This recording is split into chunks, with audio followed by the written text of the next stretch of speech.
What's happening in the world coming up on NTD News? First, our top stories. The first hearing in the Biden impeachment inquiry is underway. Representative Comer says the president lied at least 10 times about his son's business dealings. Republicans faced off at last night's debate. How did candidates handle topics like China, the border, and fiscal policy? We hear from an election pundit and a China economic analyst. Don't come to New York City. That's the message the Big Apple keeps sending to immigrants. The city is now updating a program to spread that message down at the southern border. U.S. soldier Travis King is back on U.S. soil. That's 2 months after he crossed the North Korean border. We have details on his return and where he's going next. Should Microsoft be providing the government with IT services? A recent hack of federal emails raises questions.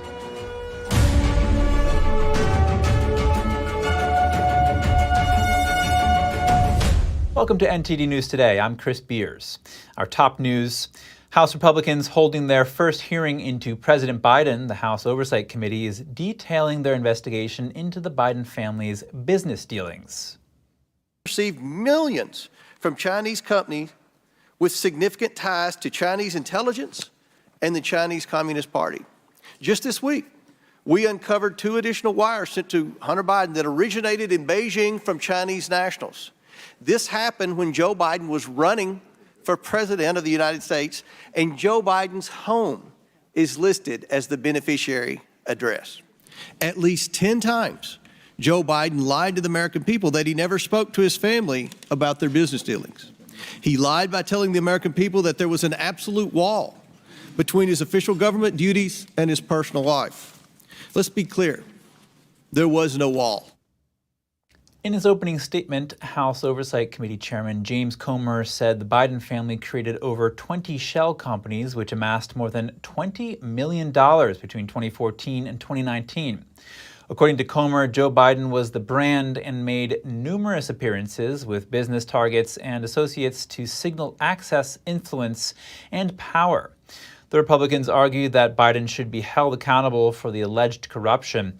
The first hearing won't introduce new evidence or involve witnesses from the Hunter Biden criminal investigation, but it lays the foundation for the GOP-led impeachment inquiry, which has escalated with subpoenas and document releases. Heated debate swirled at the foot of the Trump campaign. Last night, the second GOP debate took place at the Reagan Library in Simi Valley, California.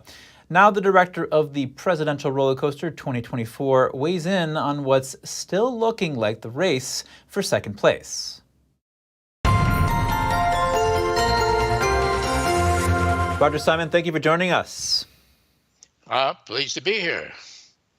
Roger, we had another GOP debate last night with lots of moments where candidates interrupted each other. What did you think of round 2? I would say there are several words for it. 1, disgraceful. 2, an embarrassment. I think those are pretty much cover it. If I had not had to watch it for professional reasons, I would have turned the thing off and done just about anything. Practice my Spanish or something other more useful. There was nothing to be learned from this at all. And Donald Trump was very smart not to be there because he would have been tarnished by it. The attacks on him by Chris Christie were stupid and vulgar, and everything else was a waste of time. Were there any moments? What? Were there any moments that stood out to you in particular in that regard? No, it was a more general thing, everybody talking over each other, and I thought that Fox acquitted itself terribly. I was stunned by their lack of professionalism, and the candidates all had in their heads that they had to yell and scream and be heard over each other, which is, of course, fallacious. And I think in the final analysis, 7-person debates could never work anyway. Because how do you get 7 people to debate anything seriously? Yeah, and with all those hot mics, everyone can just sort of jump in at any moment. They did. That's for sure. Now, Nikki Haley rebuked Vivek Ramaswamy on China. Here's what she said. You're now wanting kids to go and get on the social media that's dangerous for all of us. You went and you were in business with the Chinese that gave Hunter Biden $5 million. We can't trust you. We can't trust you. Was that significant for Ramaswamy's campaign? I don't think any of this was significant for anybody's campaign. Everybody looked bad. The issue of TikTok is complicated because I think that Ramaswamy's argument is he wants to reach youth, which clearly watch TikTok, unfortunately.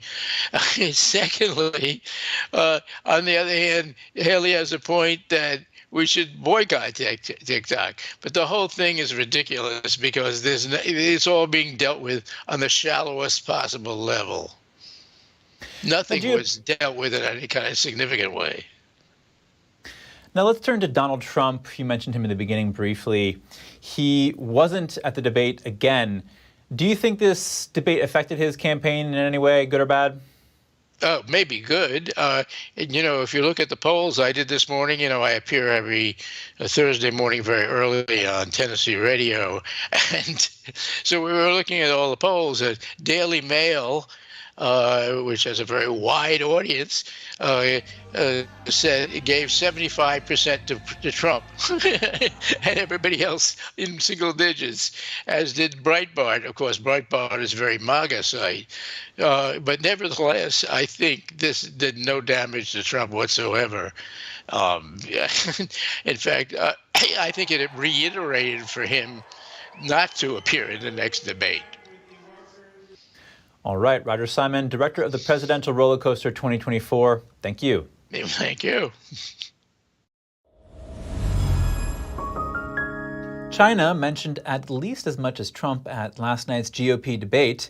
Analysts like Antonio Graceffo have been sounding the alarm on the Chinese Communist Party for years. What does he think about the current candidates' approaches? Antonio Graceffo, thank you for joining us. Hi, good to see you today. Antonio, broadly speaking, what would you like to hear from candidates in regards to China? Well, to be honest with you, I heard a lot of good things from the candidates last night about China.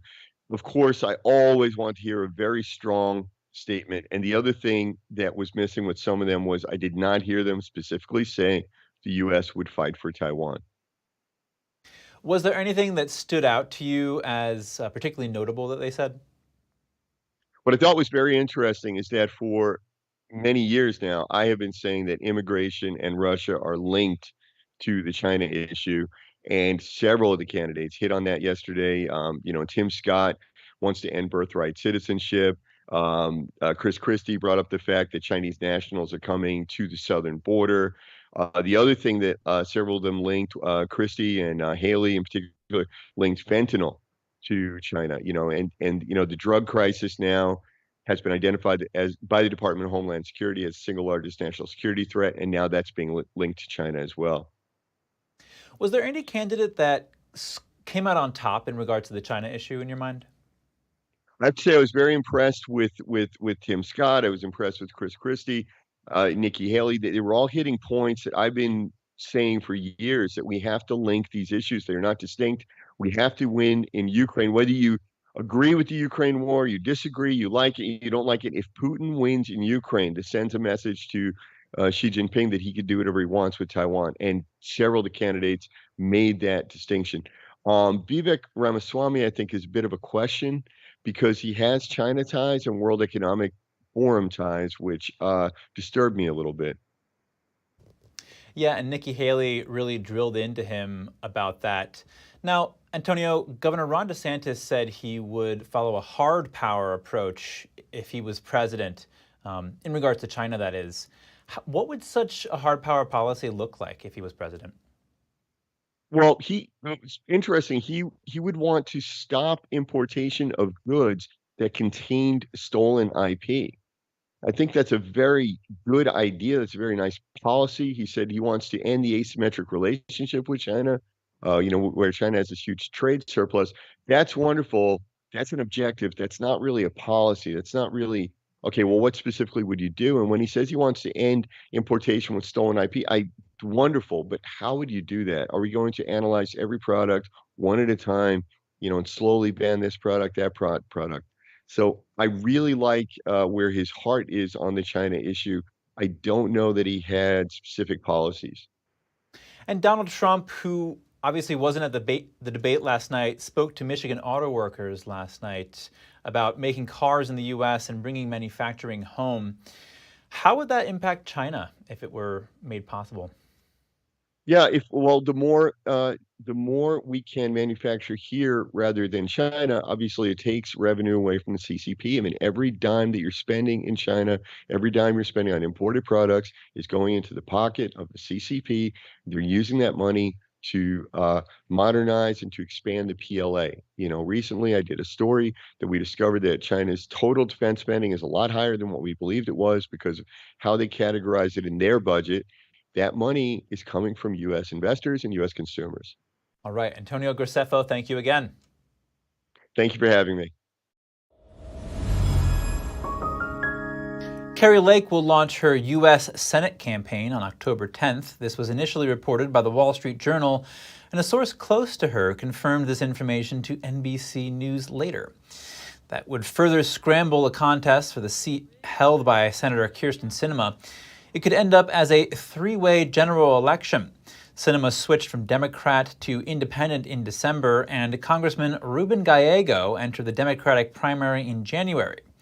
Arizona is set to become a highly contested battleground in the upcoming presidential and Senate elections. The combined campaign spending in the state is anticipated to reach hundreds of millions of dollars. New York City is telling immigrants to go to a more affordable city. The Big Apple is releasing updated flyers to be handed out at the southern border. Here's a New York immigration update. We're seeing another surge at the border. We've never seen a slowdown of the arrivals entering New York City. A New York City deputy mayor on Wednesday announcing they'll do more to keep people from coming to the city. We are releasing updated flyers to combat misinformation at the border and in cities across the country where people are coming to New York City from. This is the second time the city is using such a flyer program. Similar to the first time, the new flyers state the city is exhausted and has no space left. However, one new point added says, New York City is one of the most expensive cities in the world. You are better off going to a more affordable city.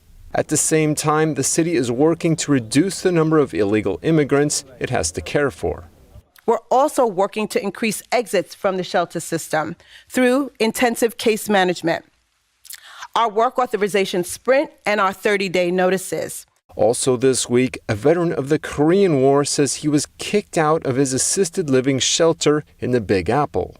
That's because it's now allegedly used to house illegal immigrants. I said, no, you're not moving me. And they said, yes, we are. And everything was done behind closed doors. He says one day flyers in the building notified people that they had to leave. On Wednesday, Texas Governor Greg Abbott was in New York City speaking about the crisis. This is something that's unsustainable. I think those are the words of your mayor. Those are the words of the mayor of Chicago and LA. Those are the words of the governor of Texas. What's going on is unsustainable.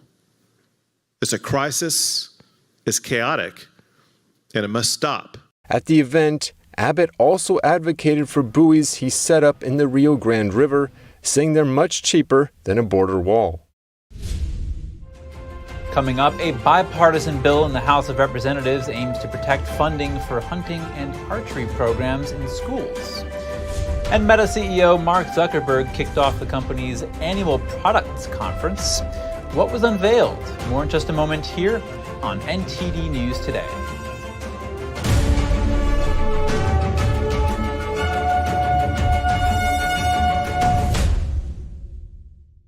Anyone who's ever sold a home can tell you it is really hard. That's why who you work with matters. Together with HomeLight, we've helped thousands of people sell faster and for the best price. Did you know ESG is impacting every part of your life? From rising gas prices to global food shortages to out-of-control inflation, even losing your freedom of speech and being censored on the internet. It's all being driven by ESG ideology. Who's in control? What can you do about it? Find out in The Shadow State, the first documentary exposing ESG. The ESG movement of governments and corporations operates in the shadows. Only the light of truth can expose it. Watch The Shadow State documentary, streaming now.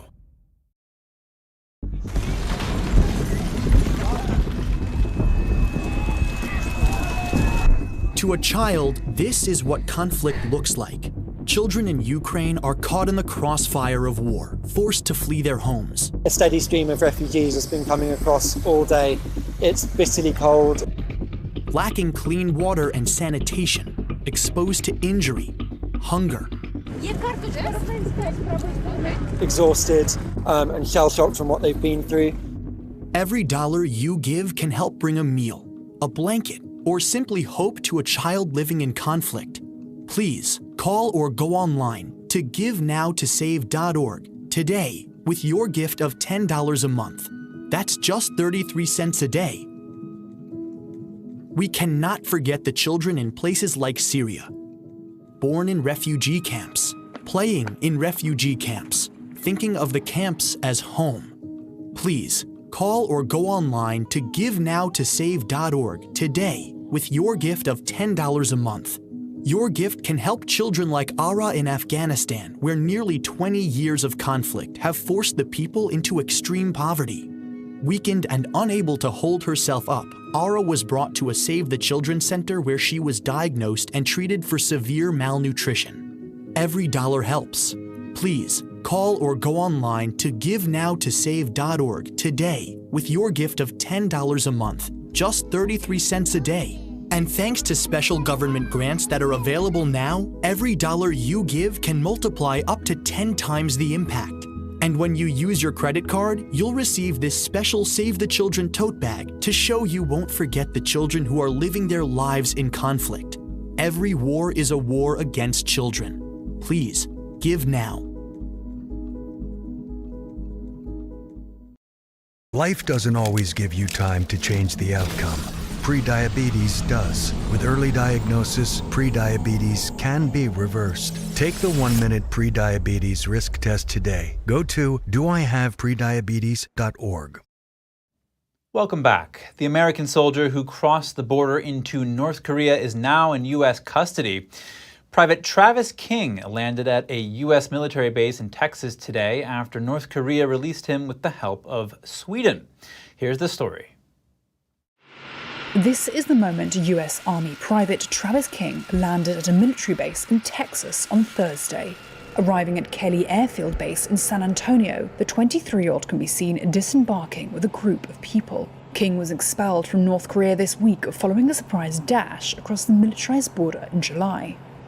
The Swedish government retrieved King in North Korea and brought him over the border into China, where he was taken into U.S. custody. So I would not want to speculate on any motivations on the North Korean side, and I don't know that I would take from this that it heralds some breakthrough in diplomatic relations. Obviously, we're pleased to have secured his return. We're very thankful for the government of Sweden for their work as the protecting power that they did to help facilitate his transfer back to the United States. At the time of his border crossing in July, King had been transported by the U.S. military to the airport to return to his home unit in the United States. Instead, he left the airport and joined a tour of the Joint Security Area on the heavily fortified border between North and South Korea, where he ran across despite attempts by South Korean and U.S. guards to stop him. His shocking case triggered heated discussions within the U.S. government, but Washington declined to declare him a prisoner of war. Instead, North Korea appears to have treated his case like one of illegal immigration. Pyongyang has said he was seeking refuge due to racial discrimination within the US Army. A spokesperson for King's mother expressed her gratitude to the Army for securing her son's release. US officials told reporters he appeared to be in good health and spirits. He is now expected to undergo a medical review at a nearby Army center. A US official declined to answer directly whether King would face a court-martial. Chinese hackers were able to steal tens of thousands of emails from the State Department. This is what we now know about the Microsoft hacking incident from earlier this year. State Department officials told lawmakers that Chinese hackers stole 60,000 emails from 10 State Department accounts during a security breach earlier this year. That's according to a staffer who attended a private briefing by State Department IT officials on Wednesday. The staffer works for Senator Eric Schmidt and declined to be named. According to the briefing details shared by the staffer, 9 victims were working on East Asia and the Pacific, and 1 worked on Europe. The Chinese hackers were able to steal sensitive information about their travel itineraries and diplomatic deliberations. The hackers also obtained a list containing all of the department's emails. U.S. officials and Microsoft said in July that Chinese state-linked hackers had accessed email accounts at around 25 organizations since May. These include the U.S. Commerce and State Departments. The extent of the breach remains unclear. The sweeping hack has refocused attention on Microsoft's outsized role in providing IT services to the federal government. Senator Schmidt said in a statement shared by the staffer, "We need to harden our defenses against these types of cyber attacks and intrusions. We need to take a hard look at the federal government's reliance on a single vendor as a potential weak point." Arizona has a new governor, but not exactly. The state treasurer filled in while Katie Hobbs was out of state from yesterday into this morning. Treasurer Kimberly Yee did not take any major actions as acting governor. In particular, she didn't further Governor Hobbs's plan to nominate 13 state agency directors. The nominees previously failed to win enough support in the state Senate. Hobbs gave them the new title of Executive Deputy Director as a way to bypass the process. But they'll still only be able to serve for a year if they aren't confirmed by the Senate. Yee is 4th in line in the Arizona governor's succession. Neither she nor Hobbs explained what was going on, but the Arizona Republic News Agency reports that Hobbs was in Washington, D.C. following a week-long visit to Taiwan. The House has voted to strike down legislation that negatively impacted archery and hunting programs in schools. Almost all members of the House voted in favor of the bill. In July, the Education Department told schools it would withhold funds from school hunting and archery programs. This action followed the Biden administration's interpretation of the 2022 bipartisan Safer Communities Act. The act was intended to keep schools safe from guns.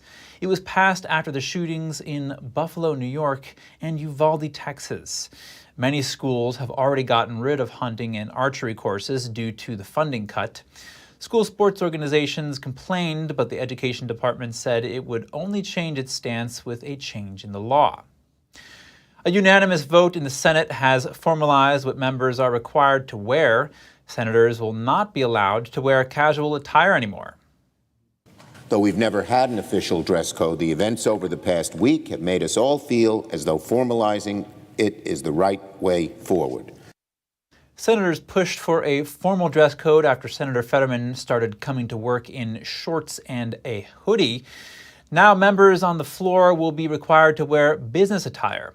The issue began when Senate Leader Chuck Schumer quietly changed the dress code to accommodate Senator Fetterman, who suffered a stroke in 2022. Fetterman's presiding over the Senate wearing casual clothes caused an outcry in both parties. Kia and Hyundai recalled over 3 million vehicles for a fire risk associated with the braking system. The recall covers a span of models, years, and vehicle models.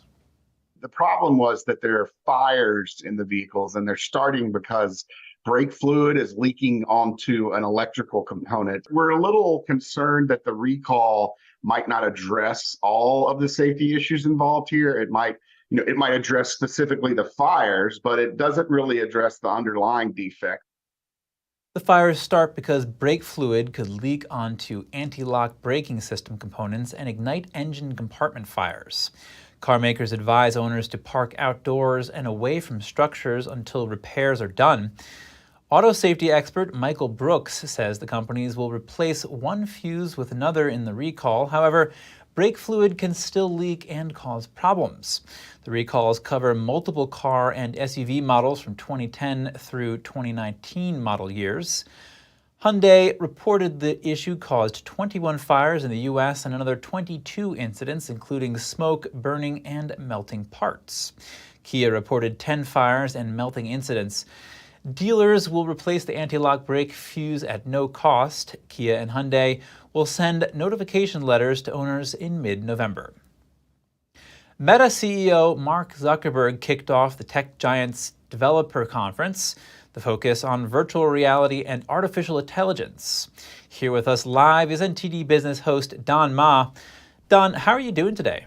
Yeah, I'm good, Chris. How about yourself? Doing pretty well. Give us the highlights from this conference. Yeah, so Zuckerberg explained what his vision was going forward for the company. He told the audience, which by the way included developers, employees, journalists, he said that Meta is focused on connection. He actually painted a near future where people interact with hologram versions of their friends or coworkers, and with AI bots built to a system. He says that soon the physical and the digital will come together in what they call the metaverse.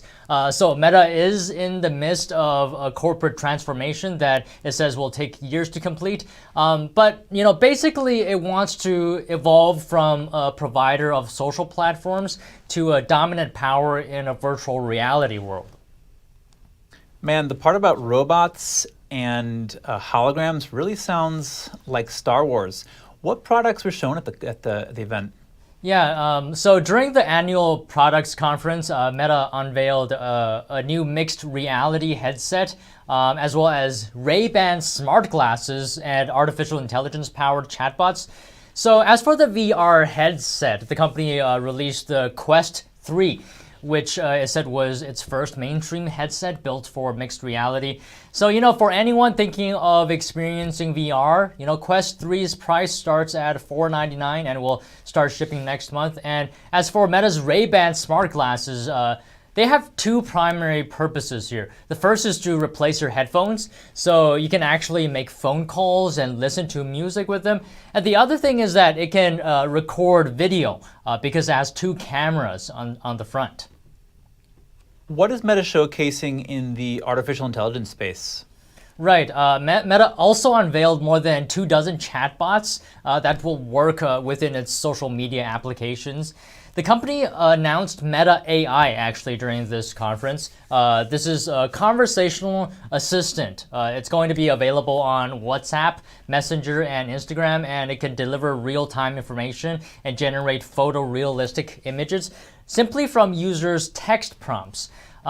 Meta partnered with Microsoft's Bing search to deliver information off the internet.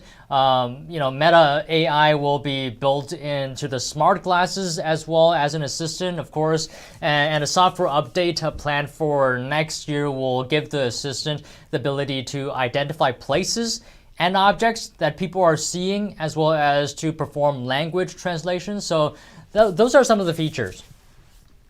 Wow, incredible. Thank you so much, Don. Yeah, thank you as always, Chris.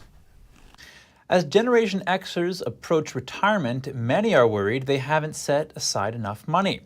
Gen Xers, who are now in their 40s and 50s, account for about 1/5 of the U.S. population.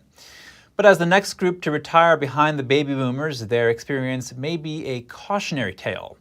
Their median amount saved for retirement is only $40,000.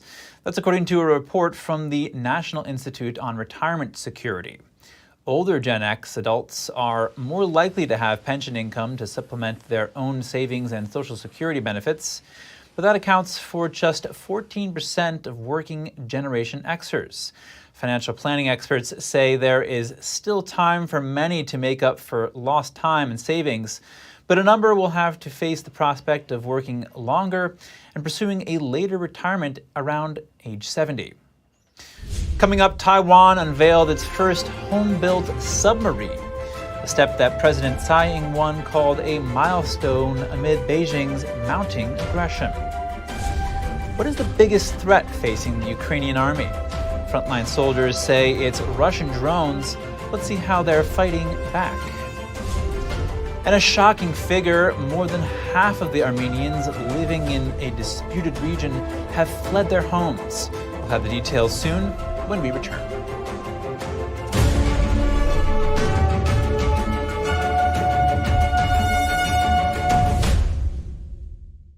Hey Bobo, do trees tell each other stories? I'm sorry, I'm afraid I don't know that. Hey, why don't we go find out? Listen. Do clouds take naps? I couldn't tell you. Dad, do stars visit their friends? Look!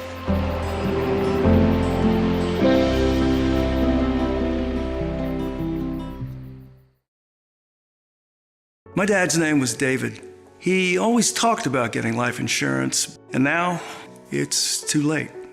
No one was expecting my husband Dave to suffer from a heart attack. We didn't have life insurance. We thought we had more time. Don't be Dave, and don't wait until it's too late to get the life insurance coverage you need. And if you don't have enough insurance to cover funeral costs, credit card debt, and other expenses, your family is going to get stuck with the bill. Call now to get affordable life insurance. Just call 800-494-1562. If you're over 50, you can't be turned down for this insurance, regardless of your health. Plus, there's no medical exam, no health questions. Your rate will never go up. Your coverage will never go down. And rates start as low as $5 a week. Remember, don't be Dave. Call now. Call now. 800-494-1562. William Bouguereau's staggering work, both in quantity and quality, numbered over 800 exquisite paintings during his lifetime. Bouguereau was the most famous artist in all of France, possibly all of Europe. These are emotionally powerful works, amongst the most powerful in art history. 我第一次看到就是布格罗的画的时候，我就感觉到非常的震惊。我觉得哇，居然有人画到这么的完美，所有的一切都无可挑剔。In this episode, we'll investigate the talent of a genius and a true master in his field who was first highly praised and recognized, but later destroyed. What was it about him or his art that made an entire society turn against him and banish both his name and his works?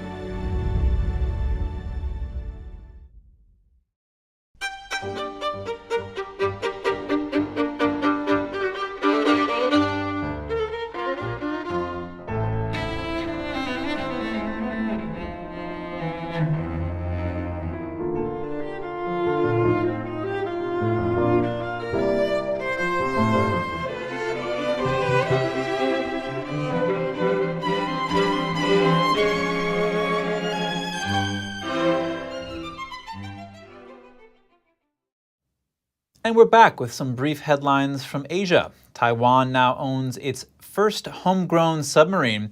The Taiwanese president unveiled it in a ceremony, hailing it as a milestone in the island's defense capabilities.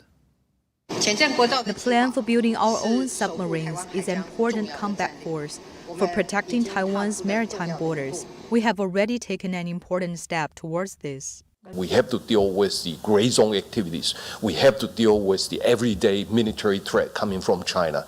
And therefore, strengthening our overall defense capabilities in the traditional area, like strengthening our Air Force capabilities, strengthening our air defense capabilities, or strengthening our naval capabilities is a must. And having a new submarine is one of those strategies. The new submarine, named Narwhal, is one of 8 total planned. It will actually enter service in 2 years. President Tsai Ing-wen kicked off the island's submarine program after taking office in 2016. She said it forms an important part of a project to modernize the island's armed forces. According to the program's director, Taiwan hopes to deploy at least 2 of these domestic submarines by 2027, with the possibility of equipping later models with missiles. Meanwhile, Taiwan's foreign minister weighed in on Beijing's attempts to interfere with the island's January elections. The historical lesson that the more China adopts a forceful way of intervening in our election, it's going to backfire. And I think the Chinese leaders know that very well.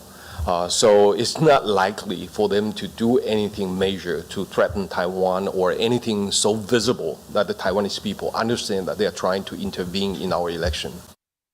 Wu said Beijing is preparing for a possible future attack on Taiwan, including anticipating U.S. intervention. The regime has stepped up its military activities around Taiwan in the past 3 years. In the middle of this month, Taiwan reported that China sent more than 100 warplanes over in a 24-hour period, a new recent high. China has never renounced the use of force to bring Taiwan under its control.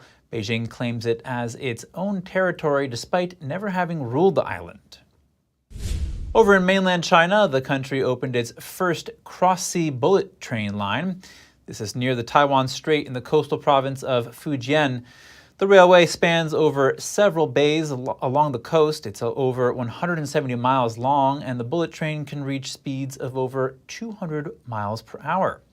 Beijing brands the move as part of a deepening integration plan linking Fujian and Taiwan. A Taiwanese official earlier condemned the plan, calling it ridiculous.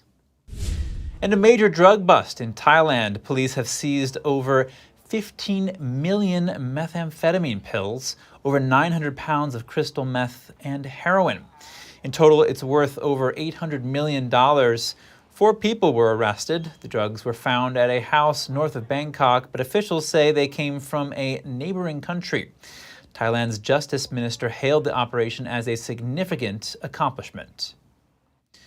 Ukraine's troops say Russian drones are their greatest adversary. Soldiers fighting on the Donetsk region's front line describe the threat to their mission and their lives. NTD's Andrew Thomas has the details from the boots on the ground. Ukrainian soldiers fire this howitzer toward Russian positions. It's one of their most devastating weapons, but Russia is sending drones to take them off the battlefield.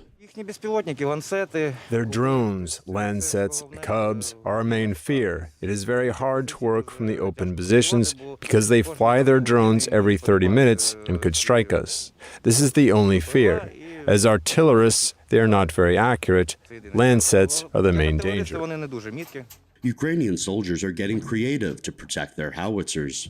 A makeshift concealment saved them once from a Russian Lancet drone. When we were on Bakhmut direction, we installed nets to protect from Lancet drones. Looked like a drone spotted us, and as soon as we distanced from the vehicle, a Lancet hit directly the net. Ukrainians are also using drones. These soldiers detect Russian units approaching their position. Then they fire their artillery. We have drone operators in our brigade, and when they see the enemy advancing, we have a couple of minutes to hit the target. The artillery works well in this scenario. The brigade has also created its own lab where it manufactures drone parts. They fill them with explosives to hit fortified Russian positions. This grenade we fill with combat elements. On this 3D printer, we print the drop element for the drone. When our pilots work on the front line, they find a target and could drop this kind of munition from the drone. Gun Commander Anton is fond of his howitzer and praises the weapon's reliability. The barrel is old. It was made in 1987, but it is very reliable. I've been fighting with it for 4 years. It never lets me down. As I know, Western equipment, it may be very modern, but it's very sensitive and needs special care. And this is a tried and true howitzer that works and will keep working. Whether old, reliable weapons or modern tech, the troops are making use of every resource. Andrew Thomas, NTD News. While Ukrainian soldiers are charging forward, a chef is playing his part in the rear. He says his dream is to work at a Michelin star restaurant, but for now, he's happy to feed the troops. Ukrainian chef Serhiy dreams of one day working in a Michelin star restaurant. But for now, the army cook is happy feeding troops battling Russian forces. The front line is just over there. So it is a shame not to cook good food here. Serhiy is in the country's central Dnipropetrovsk region. He says it feels far removed from the top city restaurants he's previously worked in across Ukraine and Poland. Cooking over an open fire at the makeshift kitchen and at the restaurant are two entirely different worlds, two different levels of cooking. It was very difficult in the beginning, but that's all right. As time passes, we develop and move forward. As a father of three, he's exempt from serving on the front lines himself, but he was happy to volunteer his culinary skills to the cause. With lots of mouths to feed, his meals are carefully crafted. It's a winning formula. The troops have given Serhiy's menu their seal of approval. Magicians work here. One used to work at the restaurant for 9 years. Another one worked for 10 years. How could it not be tasty? Try it yourself and you'll have an idea. It's delicious. More updates from around the world. Russian President Vladimir Putin met with the leader of Russia's Chechnya region amid a recent video controversy. The leader posted a video of his son assaulting a prisoner suspected of burning a Quran. The Kremlin declined to comment on this incident. The meeting also comes amid concerns about the Chechnyan leader's health, which he himself has brushed off. And a tragedy in the capital of Uzbekistan, an explosion at a warehouse near an aircraft claimed one life and left over 160 injured. The blast sparked a fire and shattered windows in a nearby apartment block. Footage shows flames and a massive cloud of smoke in the sky. The cause of the explosion remains unknown, but authorities have set up a special lab to investigate. Despite the incident, flights at the international airport are running as normal. Over to the disputed region between Armenia and Azerbaijan. As of this morning, more than 65,000 inhabitants have fled to Armenia. The figure accounts for half of the 120,000 people living in the region. The exodus is a result of Azerbaijan's lightning offensive to regain control from a separatist government of ethnic Armenians. Now there is talk of reintegrating the region back into Azerbaijan. The largest ever drug seizure in Ireland's history.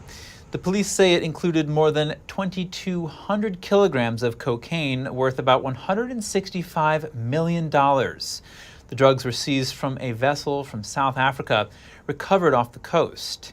Here's what Irish police said earlier today. It's the largest drug seizure in the history of the state. This is a hugely significant operation, and it shows our unrelenting determination to disrupt and dismantle networks which are determined to bring drugs into our country. Investigators believe the narcotics were bound for crime groups in Ireland, the UK, and Europe. 3 men have been taken into custody for questioning. Coming up, an extreme cowboy competition. It's not for the faint of heart. Challenges simulate the daily tasks on a working ranch. And GPS units are being used in Kenya for giraffe conservation. Local rangers explain how they work. More shortly here on NTD News Today.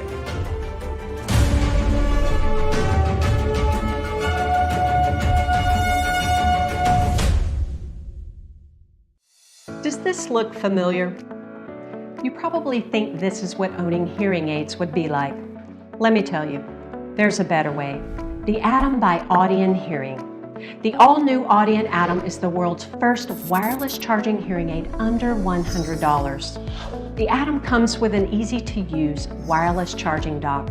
Plus, the Atom has a 22% smaller design, so it's nearly invisible when worn in the ear.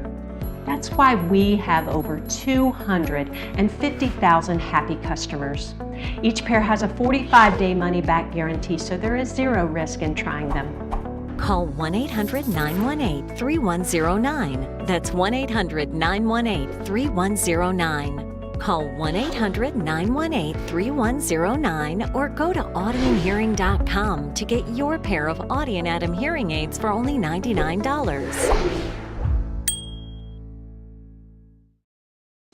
Y'all know me. Every day I'm hustling. I'm grinding and making deals because a girl loves her bling. But the one thing I don't have to hustle for is paying for expensive car repairs, thanks to CarShield.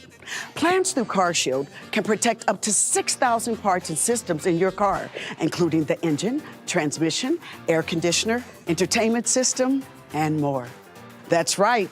CarShield administrators get cover repairs paid on the most expensive parts of your car, all for one low monthly rate that never goes up, for as long as you cover your car. That's their price lock guarantee. I want to keep my car on the road as long as possible, and CarShield Administrators helps me do that. I trust CarShield Administrators because they paid my claim. Being an essential worker and a mom of 3, finances can be very tight at times. If it wasn't for CarShield, I wouldn't have my car. And with their best coverage ever, CarShield administrators go the extra mile, including car rental options. You'll also get 24/7 coast-to-coast roadside assistance for flat or damaged tires, lockouts, dead batteries, and courtesy towing, all at no additional cost to you. That's right. You don't need to do any hustling for these extras. They're all included. The cars will break down, there's no doubt about it. That's just the way it is. I got stuck with high repair bills before. That's why I called CarShield. Nobody likes expensive car repair bills. That's why you have to call CarShield before you break down. Darlings, if you want to be smart and get those car repairs paid, then call CarShield now. Leave the hustling to the professionals. Pick up that phone right now before your car breaks down. Protect yourself from the unprecedented rise in cost for parts and repairs. Call now to save money with your price lock guarantee. Call 800-418-7697. 800-418-7697. 800-418-7697. Welcome back. If you're just joining us now, here are some of today's top headlines. The first hearing in the Biden impeachment inquiry is underway. House Oversight Committee Chairman James Comer says the president lied 10 times about his family's business dealings. He says millions of dollars flowed to the Bidens from companies connected to the Chinese Communist Party. Inaudible arguments and a focus on China at the second GOP debate last night. Republican presidential hopefuls spoke over one another about the border, rising crime, TikTok, and President Biden's energy agenda, as frontrunner Trump spoke to auto workers in Michigan. New York City plans to hand out new flyers down at the southern border telling illegal immigrants not to come to the Big Apple. City officials recommend they find a more affordable city. U.S. soldier Travis King landed at a military base in Texas following 2 months in North Korea. U.S. officials say he seems to be in good health. He's expected to undergo a medical examination at a nearby Army center. Chinese hackers reportedly stole 60,000 emails from State Department accounts during the Microsoft hack earlier this year. It's refocused attention on Microsoft's role in providing IT services to the federal government. Extreme cowboy racing is the fastest growing equine sport in Australia, but it's not for the faint of heart. Competitors ride through a challenging obstacle course on horseback, just like working ranchers do. NTD's Andrew Thomas hops in the saddle. Deb McGee is passionate about horses, so when she discovered extreme cowboy racing, she was hooked. Love it, the horses love it. Well, I think they love it. Yes, they're doing very well. Extreme cowboy racing involves horses and riders competing over a timed course. The sport is more extreme than the traditional show pen. I would probably describe extreme cowboy racing as an obstacle course on horseback. You've got a whole range of different disciplines that are incorporated into the one sport. Participants must show horsemanship and speed. Challenges usually simulate the daily tasks on a working ranch. You'll get courses very close, but you'll never come across the same course twice. Riders travel through rivers, over bridges, dragging logs and carrying buckets of water. We are quite loud in our sport. It's not like other equestrian sports where you can't even clap until the very end. We cheer, we yahoo, we encourage people to do the same. Extreme cowboy racing started in the United States in 2004. Horse trainer Craig Cameron created it and established the Extreme Cowboy Association. Anyone can get involved. It doesn't matter what kind of horse you have. You can come and ride on your little pony. You can come and ride on your 20-year-old quarter horse. You can come and ride on a thoroughbred. McGee hopes to show off her skills in the U.S. I would just love to go to America to compete over there. The World Championships will take place later this year. Andrew Thomas, NTD News. Tracking giraffes with GPS. Kenya's rangers are protecting this animal in a special way. But how does it work? Here's a closer look. Wildlife veterinarians and rangers at the Masai Mara National Reserve are fitting 25 giraffes with GPS tracking units. It's part of an ongoing effort to understand and protect Kenya's dwindling giraffe population. First, the animals are shot with a tranquilizer dart so the GPS tags can be attached. The initiative, launched in 2017 by the Giraffe Conservation Foundation, aims to monitor the spatial usage of diverse habitats by giraffes across Kenya. It will provide vital data to aid conservation strategies. Once widespread across 25 African nations, giraffe numbers have seen a drastic decline. In Kenya, the reticulated giraffe population has been reduced by 50 to 80% since the mid-1990s. Veterinarians like Dr. Mukami Ruoro are part of the team seeking to better understand and combat the threats facing the creatures. Our rainy season is no longer the rainy season. We have longer dry season periods, and these have been leading the giraffe to migrate into areas where now people have settled. So this kind of migration and this kind of movement causes human-wildlife conflict because the giraffe happen to come into contact with a lot of humans. The information provided through the tracking units will allow experts to understand how the animals are using their habitats and how to manage the areas they occupy to preserve the species. Europe's #1 airline, Ryanair, is scaling back winter flights. It blamed delays in the delivery of Boeing aircraft. Ryanair said it planned on gaining 27 jets between September and December, but now it only expects 14 during the 3-month period. Here's what happened. Boeing has seen production delays at a key facility in Kansas and repair and delivery holdups in Seattle. Ryanair warned flight cancellations will now take effect from the end of October.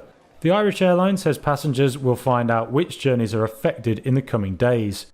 CEO Michael O'Leary was hopeful Ryanair could cope. He said he didn't expect the delivery delays to affect the company's full-year traffic target of 183.5 million passengers. But he did warn that if the delays extended into next year, then the company might have to adjust targets downward. The budget airline shares were down over 2.5% in early trade following the update. We wrap up with some good news for travelers. JetBlue Airways is the latest airline to now offer a no-fee guarantee that allows families to sit together. For no fee, children 13 years and younger may sit next to an adult traveling with them on the same reservation. Passengers who get JetBlue's Blue Basic Fare, the airline's version of Basic Economy, are included in the seating policy. Bookings made within 24 hours of the flight may have to be assigned by a crew member. JetBlue still encourages passengers to pick their seats when booking their tickets. There are terms and conditions that apply to the guarantee. Among them, customers won't be allowed to make additional seat changes once they are assigned seats with their children. And Delta Airlines has heard the outcry over the changes to its loyalty program and lounge access policy. The company's CEO says they will be modifying the overhaul. Earlier this month, Delta put new limits to Sky Club access for some American Express card holders. It also changed how the airline awards elite status for frequent flyers. Delta said it was trying to serve all loyalty tiers at the level that is expected, but the CEO now says the company probably went too far with its changes to the Skymiles program. He said they'll modify it in the next few weeks. The whole plan is set to go into effect in 2025. And that's all for the news. Thank you for tuning in today. I'm Chris Beers.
Thanks for watching us on YouTube. Did you know YouTube only keeps selected videos on its platform? So if you want to make sure you get the full picture, just subscribe to our newsletter.